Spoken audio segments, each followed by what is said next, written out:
Hey, I'm Zach.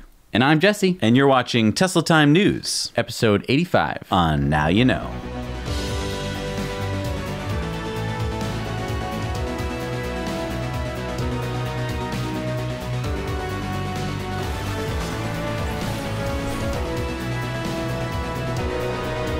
So behind us, it might look a little different. There's no brick wall, and that is because we are transitioning to another room. We just can't seem to stay in one room for very long. Yeah. If you're wondering, we used to be in the studio, right next to all the computers, and we had to break it down every week and set it back up every week. And that was way too much work every week to do. And Brent and Bobby had to stop editing and rip apart where they were just working. So we're in a new space, but we're going to be building a cool backdrop. So that'll be replaced in a couple weeks, and hopefully you'll like that. So our first story this week is we want to update you guys on the Bloomberg Model 3 VIN tracker, and that is set up by Bloomberg to try and figure out what's going on at the Model 3 productions. We see here that there's so far 19,438 Model 3s. First of all, wow, woohoo. That's a big number. Yep. I've heard of so many people getting their cars. It's so exciting. And we see that that puts us at about 2,616 Model 3s per week. That's not a shabby number. This is beyond their goal for Q1. Right. So they finally reached the goal that they actually had. They're a little late, but a little late. Again, a little late, but like, who else is making Model 3s? Right. That's ahead of them? Right. No. Oh, I'm sorry. No one? Nope. No one's even making anything close? Nope. At this number? And, I mean, we just are on the middle of a pause right now. I think by the time you're watching this, the pause should be over. And who knows what's going to happen after we unleash this next fix to the factories, the Giga and the Fremont. So, I mean, we could be seeing numbers closer, much closer to 5,000. We're told by Elon by June. And that is just a little bit more than a month away. Yeah. So that's exciting. Looking at this tracker, I mean, for the longest time, it was sort of like, what am I looking at? You can see the spots where it got confusing because, like, so you were looking and it was going and it was going and then it was like, go, and then it kept going and you're like, what? It's just, they're just slowly... But now making cars. It's not linear. No, it's absolutely. And so you can see that this growth is the exponential growth that Elon was talking about. Yeah. And he wasn't crazy. And you can see where it looked linear. And this is why Elon talks about exponential growth looking linear when we first begin. So awesome VIN tracking data. You know when like there's a storm and a tree branch falls down and it cuts the power line on your street, and then you don't have power for like a day. Yep. And it sucks, right? Yep. You can't do anything. Like you don't have any Wi-Fi. You don't have, any of your appliances. No, you start losing food if your refrigerator like craps out. And, that's going to affect usually just the people on your street. I just want to say that the exact same thing happened in Puerto Rico. All right, so a tree fell on a power line and almost 1 million people lost power. That's not possible. When a tree falls on a power line, it just takes out like a block. 870,000 Puerto Ricans lost power From a tree hitting a power line? Yes, from a couple weeks ago when a tree. That's a hit one-time power thing, though, Jesse. That's not going to happen all the time. That's just then, a fluke. On April 18th, we call that a fluke. Then on April 18th, which was a week later, an excavator accidentally severed a major power line. And again, huge losses in power for everybody. What, like a few blocks? No, like again, the same number of people. 1 million people lost their power? Almost 1 million people. What? This is so absolutely bananas. It's insane.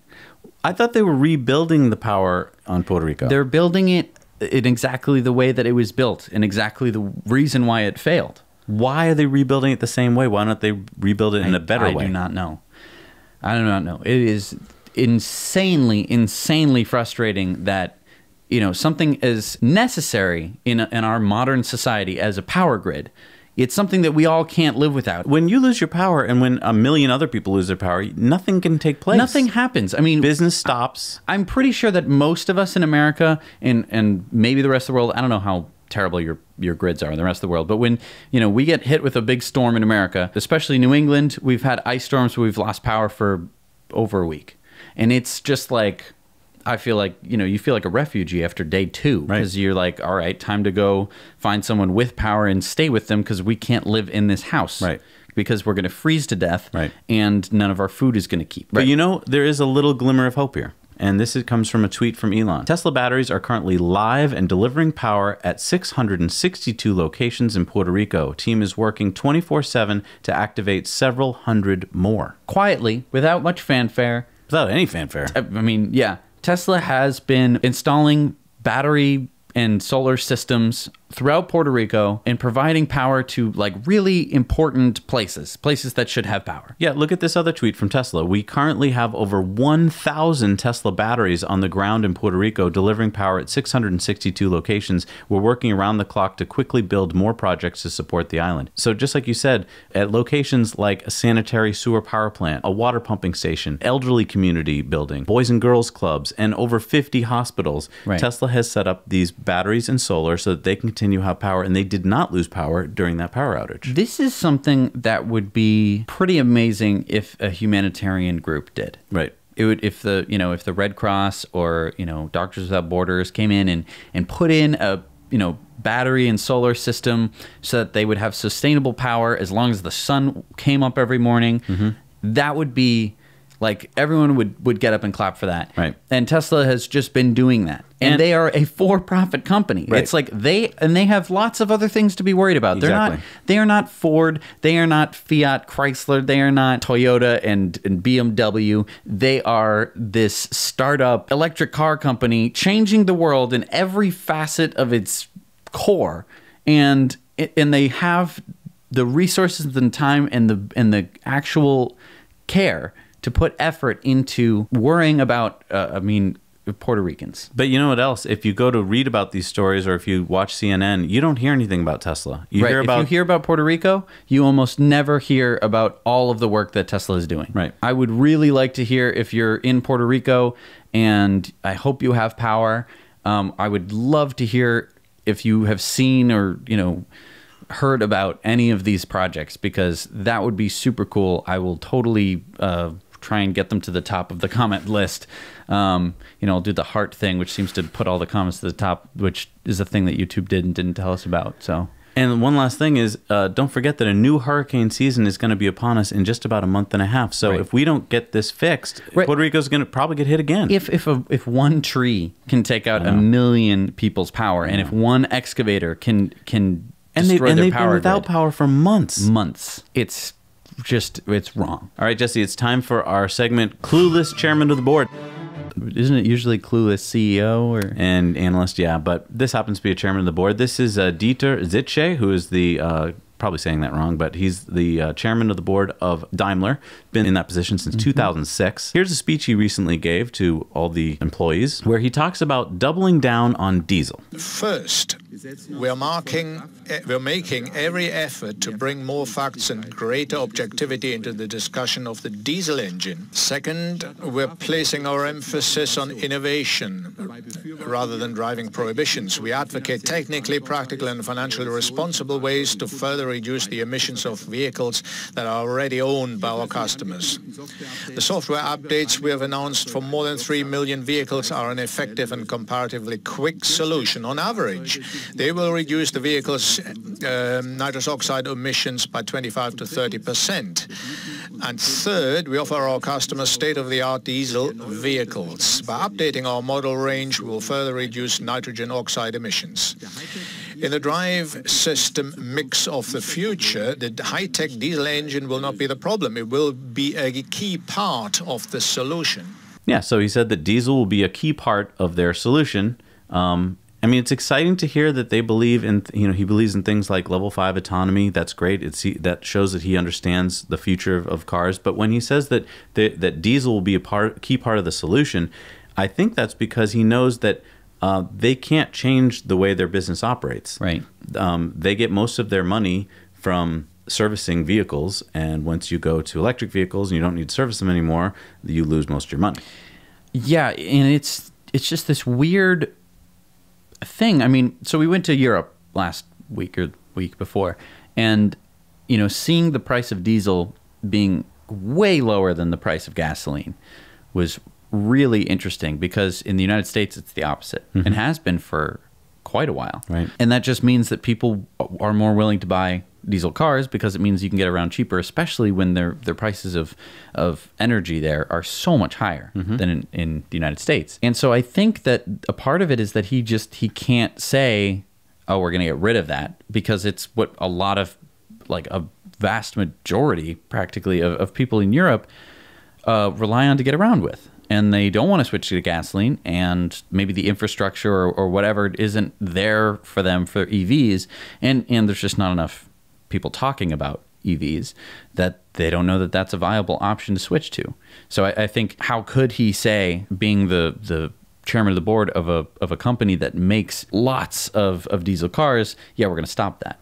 Yeah, but he did say later in the speech that he's going to join forces with BMW. Now, don't forget, BMW is their arch enemy practically, and they're going to join forces as a mobility services provider. So that's a huge shift in my mind. And at this point in the speech, here's what he said. An increase in electric cars is good for the CO2 balance, but it's not so good for our group's balance sheet, at least not in the short term. So he's basically saying EVs are good for the environment, but bad for our bottom line. Right. And unlike Elon, who says, if it's bad for the environment, we're not going to do it. Right. He's saying it's good for CO2 or bad for the bottom line, as if CO2 is just like some metric, like something that we're like, oh, that's just CO2. You don't have to really worry about that. Right. It's just CO2. I mean, it's not like, oh, well, it's not like all the oceans and stuff are going to acidify, and also the oceans are also going to start rising, and the climate's going to completely destabilize, and we're not going to be able to prevent huge damages from storms, and we're going to have to relocate people. It's like, he doesn't have to worry about that because he's the chairman of the board of a company, and he doesn't have to worry about everyone else on Earth, I guess, and he doesn't care. He cares about his bottom line. He cares about his bottom line. That's all they care about. Right. And it's so obvious. And instead of doing what Tesla's doing, which is like, we have a bottom line and we're going to be profitable selling cars that are good for the world, he's like, well, we'll just double down on diesel. I couldn't believe that he talked about that they're going to upload some more software that's going to help their cars get more efficient. It's like, really? You're going to start talking about software? About diesel cars? Right. Like, seriously? These seems like some keywords that your press person would tell you to stay away from. Right. And the other thing is, if you can just do a software update, really, that's all it took? You didn't think of doing that in the beginning? That's a good point. Like, since we have this diesel engine, let's have it run cleanly. And then everyone's like, no, you'll get more horsepower if you run it dirty. And they're like, oh, that's true. Well, and you know what they're going to have to do? It's going to hurt the engine. You think it'll hurt the engine? Yeah, I think to make it drive cleaner, you have to hurt the engine. And they've basically decided, oh, well, let's do that. Right, more service for us, I guess. Yep. And people will resist it because people resisted the VWs. Right. They didn't want to turn to their VWs and have them get nerfed essentially. Right. They didn't want to lose the horsepower. And why should you? You bought a car with a certain horsepower, right, and you thought it was clean. Yep. And now all of a sudden it's not clean. It's not clean and because you were being lied to the whole time. And right, the only way to fix it is to nerf your horsepower. It's right, ridiculous. It is ridiculous. So just another example of like, oh, software updates. Oh, what's the matter? Like, what's the worst thing that could happen? Again, Tesla has software updates, and it usually either makes the car go faster or it gives you a brand new feature. Yep. I mean, yeah, the differences are, it hurts my brain how big the differences are and how I have to explain it to people. So remember, we've been reporting that China makes companies partner with Chinese companies if they want to build factories in China. Right. And Tesla has been waiting because they don't want to do that. Well, some good news this week. Yep. China has lifted their ownership restrictions, so now Tesla will be able to open factories in China and maintain full ownership. Yeah. So they're lifting it over the course of 5 years, but basically EV manufacturers will be able to do it as soon as next year. This is completely surprising to me because I thought that we were getting in the middle of a trade war. We're in a trade war with China, right, just in case you don't know. The United States is in a trade war with China, and China just did this thing. All these other car companies went ahead and started partnering for years with Chinese companies. Tesla did not. How did Elon know that this was going to happen? I feel like he invented a time machine and he already knows what's happening in the future. It does seem that way because at every turn, he's just constantly... And maybe that's why he's always late. So you remember in the movie Imitation Game? And it's based off of real life, obviously, of Alan Turing. They crack the Enigma code. Gotcha. And so they know what all the Nazis are going to do. And immediately they're like, oh my gosh, there's a submarine that's going to attack this thing. Right, you can't act on it. You can't act on on all of your information. Otherwise, it's too obvious, and then you'd have to recrack some other code because you've been blown.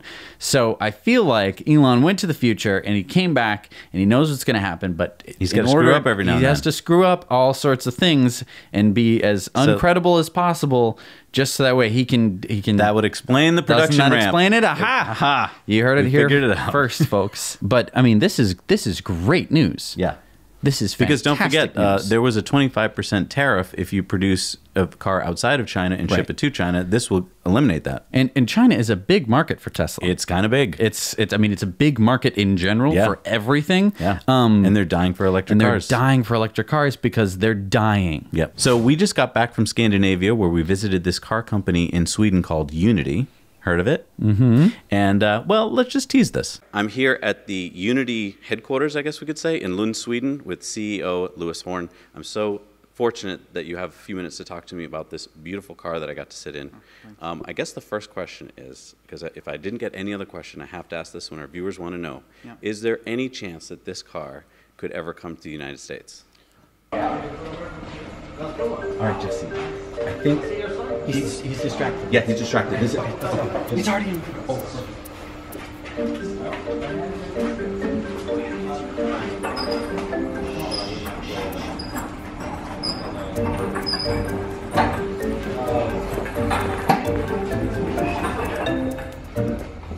Hi. How you doing? This was beautiful. What's up? This is really, really nice. Nice car.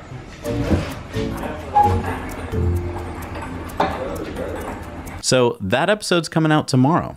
I urge you to watch it because there's some pretty interesting stuff we got from the CEO of the company. So we've talked about Ionity before. It's sort of the joint venture electric car charging network from BMW, Mercedes, Ford, and Volkswagen. And it's going to have 400 planned stations in Europe. Right. And how many have they built so far? They have built one. Oh, so that's the story. They opened their first one. This is the story. It's that they made their first one. Great. Which is great. In Niedersachsen, Germany. And it will be free until the end of May. Ooh, so everyone should go there and visit and use it. And charge up, I guess. And yeah, so this is the first of 400 planned stations. It has a capacity of 350 kilowatts, which is That's amazing. A lot of juice. It is double a supercharger. Yeah. So they hope to have 400 of these stations by 2020. So they started building the first 20 stations last year, and they plan on 100 per year. Can I stop you there for a second? Yeah. You said they're going to have 400 by 2020. I just did a little math in my head. You said 100 per year. So let's say they can still build 100 this year, 100 next year. Oh, it's already like that's almost May. 200. How'd you get to 400 there, buddy? I'm just reading off that teleprompter. Oh, well, because I kind of feel like it says 400. No, wait, hang on, wait. Yeah, it says 400. I'm just saying, if they can build 100 a year, and if they started 20 last year and only opened the first one now in the end of April. What is taking so long? I don't know. It's weird. Is it harder than they thought to do? It could be. It's a little tricky. Yeah. Here's a map of their planned network. It looks extremely similar to the Supercharger network. I mean, as it should. Well, it should. But this is just going to blow Tesla out of the water. I mean, because actually, this is wait a minute. This is all their planned chargers. Gotcha. Okay, that's Ionity's planned chargers. Okay, 400. And the other map. What's that map? That is Tesla's existing charging that's stations. how many they want to have. No, those are their existing stations in Europe right now. Yeah. So wait, so Tesla has almost 400 stations right now. Tesla has just shy of 400 stations in Europe already. Plus, you know what I want to point out? Yeah. Ionity is going to average 6 charging points per site. Tesla has usually 8 or more per site. Right. 6 is usually on the low side. Right. Yeah. I mean, again, I don't want to be negative here because on the one hand, that's great. Yeah, more charging stations. There's a new charging station. Anytime there's a new charging station, that's fantastic. It is. Because people can charge there. Yep. I'm super happy. But on the other hand, it's like it's not like some company just started up. This is from 1, 2, 3, 4 giant companies. Huge companies. Yeah. Huge, massive companies. And this is what they've come up with, one charging station. All right. So we're not big fans of concept cars, but a lot of people have been contacting me this week about this one. This is the new Buick Inspire concept. Everyone's found a way to put E into the name of their car. And this is an all-electric crossover SUV that's been released last week at the Beijing Auto Show. It's got some cool numbers, although keep in mind it's just a concept, but it's 410 kilowatts or 550 horsepower, so that's nice. It's got four-wheel drive. All-wheel drive. It's got 0 to 60 in 4 seconds. That's awesome. And it's got a range of 370 miles. Fantastic. That's great. I'm very excited about it. Where can I buy one? It also has the Cadillac Super Cruise system, so it's got some autonomy there. And the steering wheel folds out of the way. Wait, hang on. What?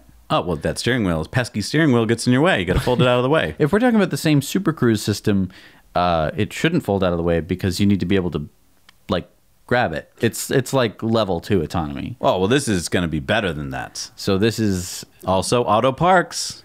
Okay, cool. Don't know the price. But it's pretty good looking. It is good looking. I'll give it that. It's good looking. It's a concept. And it's not due out for a while. And it's not due out for a while, evident by the folding steering wheel. Buick electric car. 2 words I didn't think would ever go together. I honestly didn't. Buick still makes cars, huh? Apparently so. Interesting. I think they make the combustion 9000. They do, actually.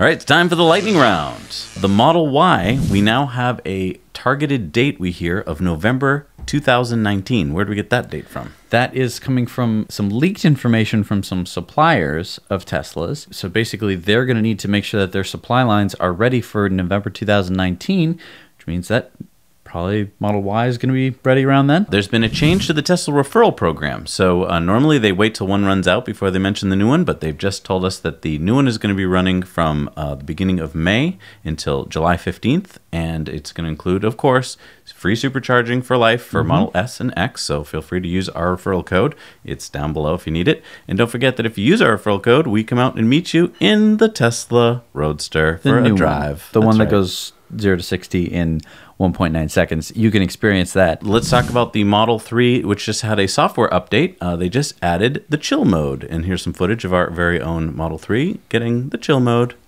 It's very chill now. SpaceX launched a Falcon 9 on April 18th with NASA's TESS on it. Wait, launched our car into space? Yeah, I thought he was done with launching cars into space. I mean, the Roadster's one thing, but to take our car and launch it into space, not good. It's a satellite. It's going to find exoplanets. Oh, the exoplanet satellite, right. It's going to look at other stars in our galaxy, and using a lot of complicated math and science, it's going to look for shadows of planets that pass in front of their stars, and that's going to hopefully... Oh, so these could be like habitable planets. Yeah. Planets that we could maybe, go visit someday. Yeah. Some century. On the BFR. Nope, you're going to need a bigger rocket than that. Oh. And this was the 24th successful landing of a Falcon first stage, and I know this has become like old news, and it's not that exciting, but think about that for a second, folks. 24 successful re-landings of a rocket. Never thought I'd say this, but way to go, Walmart. You know why? Electrify America is planning on putting 100 charging locations at 100 Walmarts in the United States, 34 states, by June of 2019. So good job, Electrify America. And Tesla has announced a price increase for the PowerWall. They're raising the price $400. It'll now be $5,900 for a PowerWall. That's not including some extra installation costs. All right, it's time for our video contributor story. What do we got this week? Jameson in San Diego showing off, well... You can see for yourself. Hey, Zach and Jesse. I'm here in Mira Mesa, San Diego at a Tesla storage facility where they are keeping a bunch of Model 3s. Now, this isn't a delivery center. They're just using this to store a bunch of Model 3s, Model S's, and Model X's. Mostly Model 3s, as you can see, though. And I've been told by employees that probably in the future, they will be turning it into a delivery center. That's a lot of Model 3s. That's a lot. That's a lot of them. I love seeing all the colors. Hey, and just a plug here, if you would like to be a video contributor yourself, just like Jameson just did, contact me either through Facebook Messenger or email, and we would love to have you. We'd like them generally 2 minutes or less. It's now time for our Patreon bonus story of the week. We actually have a bunch of them. It's only costs you $1 a month if you want to be a Patreon and get to watch these. You head over to Patreon, you get to watch them all. So we'll see you in a second.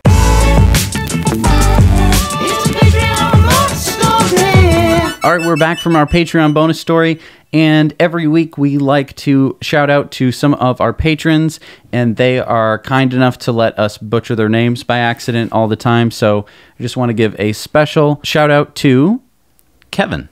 Brian Roska, Roger Hall, Paul Winter, Riley Penagore, Sebastian Brochet, Jose Valle, and Howard Marks. Thank you so much, guys. So much. You guys rock. You make this entire experience, this entire thing that you're watching possible. So just a big shout out to those people because they are awesome. All right, so it is time now for the tweet of the week. Elon tweeted, SpaceX will try to bring rocket upper stage back from orbital velocity using a giant party balloon and then land on a bouncy house. Was he drinking when he said this? Nope. This is something that you can do. This is a thing. You've done it before? No, in Kerbal Space Program, I have. So he's talking about. First of all, let's talk about what he's talking about here. So we have seen the first stage of the rocket come back down and land on drone ships and on land before. Gotcha. Easy. That's easy peasy. It's easy peasy lemon squeezy. He's tired of it. He's bored of it. Yep. And he wants to save himself even more money because right now. After that first stage launches, and usually while the first stage is coming back down to land, the second stage is burning. You can see that the rocket is engaged. Yep. Where's that end up? That usually ends up either burning up in the atmosphere or lost out into space. Okay. And it costs money to make rockets. A lot of money, it turns out. And so in order to save this rocket, and we don't exactly know what Elon is going to do, we know that it's going to involve a giant balloon of some kind and a bouncy house of some kind. So here's my conjecture. So there is a thing that you can do. You all know what a heat shield is, right? You've seen it in like Apollo 13 where they're coming back into the atmosphere and it's burning up in the atmosphere. Yep. And everyone on the inside is getting hot, but they're not like on fire and vaporized because the heat shield is ablating all the heat. Right. It's very fast coming in from orbital velocity. And so you need to have some way to protect yourself. So one way you can do this is, of course, with an ablative heat shield, like we've seen you see it on the Dragon, you see it on the Soyuz capsules, you see it on Apollo, Mercury, basically all of them, right? But what you can also do is sort of have, where they're flying past a planet and they blow up the balloons, right? And they're filled with stuff, and then it slows down aerobraking in the atmosphere. So what the balloon might be is sort of a giant heat shield that's a big balloon, so it blows up like a balloon. Why wouldn't it pop? And then, well, you might fill it with a substance that would prevent it from overheating. And then my guess is either parachutes, the bouncy house? Either parachutes or a bouncy house. So so you bounce it back onto Earth? You'd have it fall, and then either it would sort of blow up with airbags, like we've seen on Mars rovers. On the Mars rovers. Gotcha.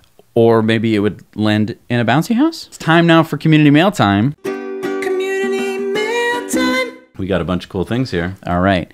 So first of all, this guy was in USA Today. He was quoted in USA Today on a story about autonomous self-driving. If you want to go check it out, you can check the link down in the description. Pretty cool. We're in the news. We're in the mainstream media. Yeah. How about that? And next, Jeff Connolly just sent us a video of what 4,000 satellites in orbit around Earth would look like.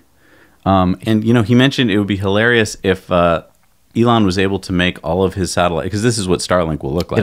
This is what Starlink will look like. If these satellites could be made to look like TIE fighters, please, Elon, do that.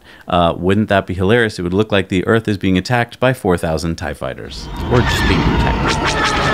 Yeah. Wait, are we the Empire? No, well, whatever. I don't want to be the Empire. It's fine. Aliens haven't seen Star Wars, so don't worry about it. Maybe they have. They have not seen Star Wars.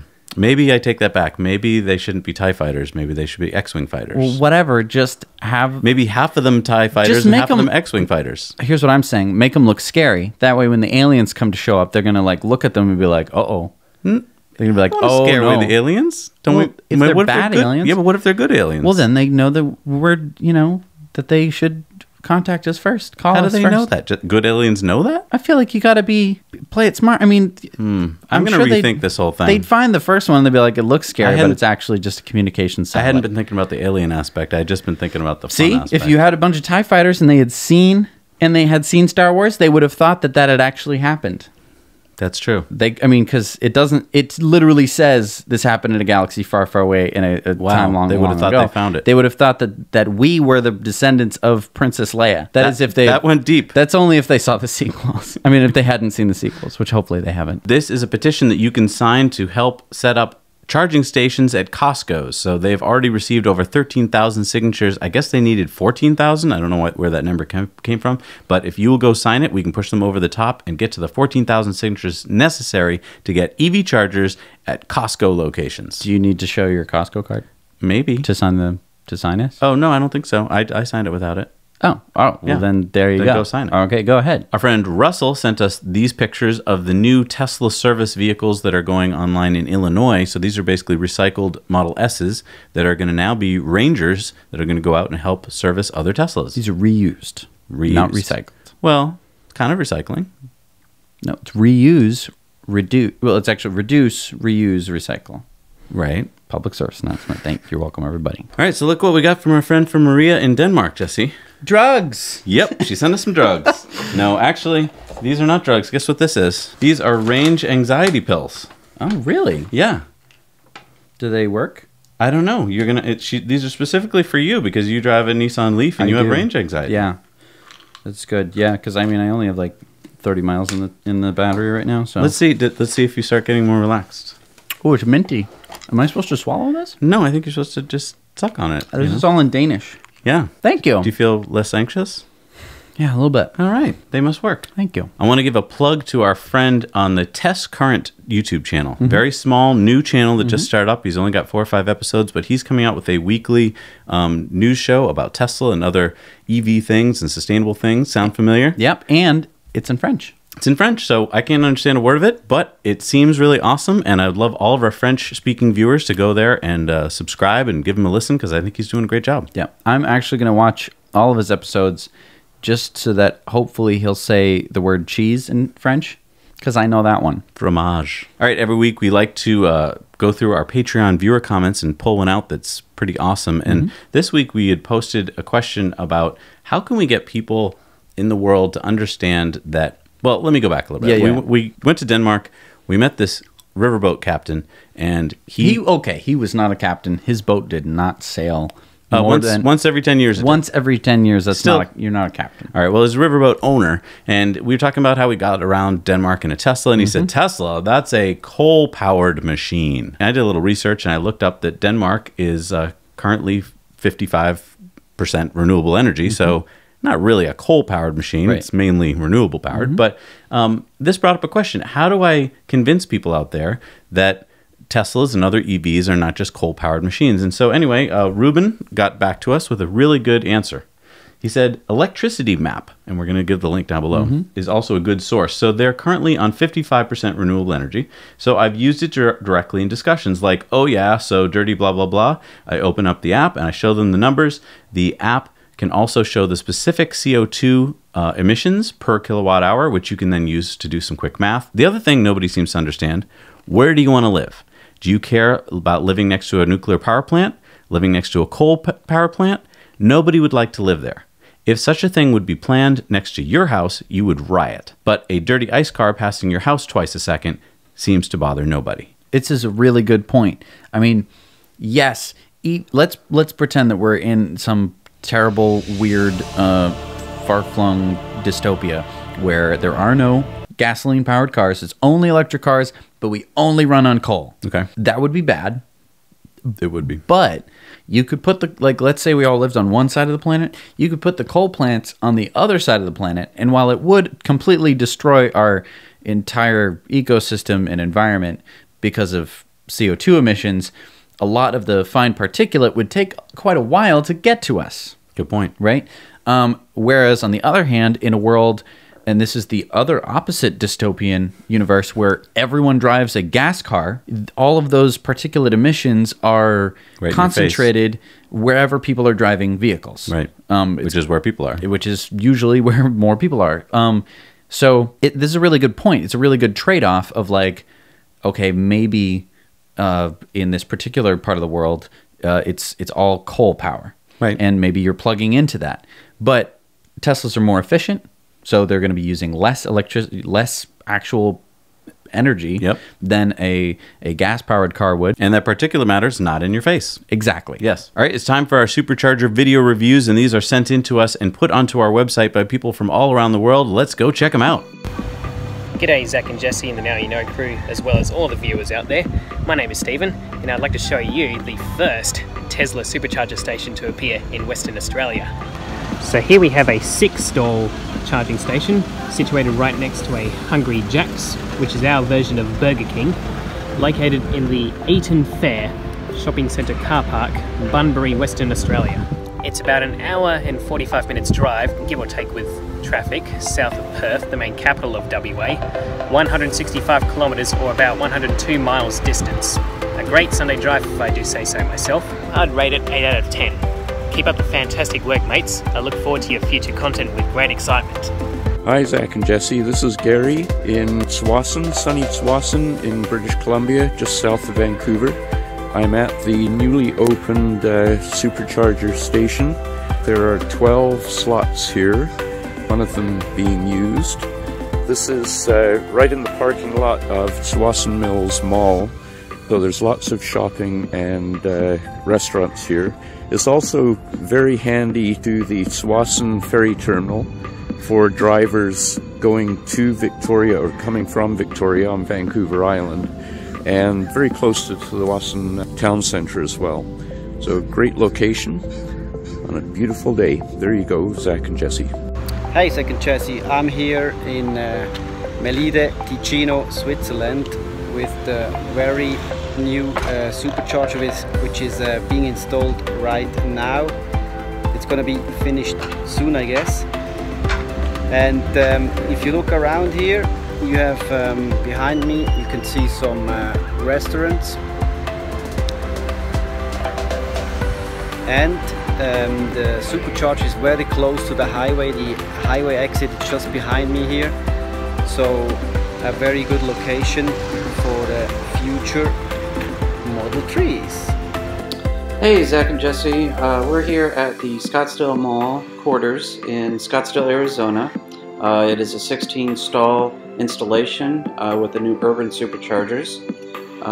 The amenities are wonderful here. They have fine dining and Grimaldi's Pizza. I would give it 9 out of 10 stars. Wow, fantastic. Yeah, you can do it too. Just go to our website. Yep. And you can record it on your phone. Yep. Or if you want, you can spend like, I don't know, like $500,000 on a really, really nice production. You know, go to Hollywood, see if they'll get like a good director for your supercharger review. Maybe like Spielberg. Actually, could we get, if one of our fans happens to be a Hollywood director, could you do like a really cool 30-second supercharger review? Okay, and if any of you out there are like aspiring filmmakers. Oh my God, yes. I mean, or just like have a camera and you want to try your hand at filmmaking, please try that. We will feature it. Absolutely. We will totally feature it, and it'll be totally awesome. All right, it's time for our new superchargers that have gone online this week. And what have we got, Jesse? A 12-stall in West Cincinnati, Ohio. Number 64 in France is the 12-stall in Thiès, France. Now, get this. France is the 3rd highest number of superchargers in the world, right behind China and the United States.